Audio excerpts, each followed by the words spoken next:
عقل، جرت اور بہادری آج بھی ناز کرتی ہے۔ ذرا غور تو کریں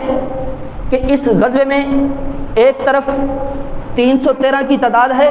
تو دوسری طرف 1000 کا لشکر ہے، ایک طرف 8 تلواریں ہیں تو دوسری طرف ہر بندہ اسلحہ سے لیس ہے،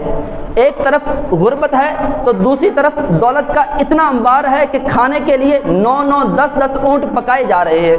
یہ اتنی تعداد ہونے کے باوجود مسلمانوں کی تعداد 313 اور کفار کی تعداد 1000، مسلمانوں کے پاس 2 گھوڑے، کفار کے پاس 100 گھوڑے، مسلمانوں کے پاس کھانے کا اتنا وافر سامان موجود نہیں، کفار کے پاس سب کچھ موجود ہے، لیکن اس کے باوجود تاریخ گواہ ہے، تاریخ کے صفحات گواہ ہیں، وہ زیادہ تعداد والے شکست کھا گئے اور قلیل تعداد والے فاتح بن گئے۔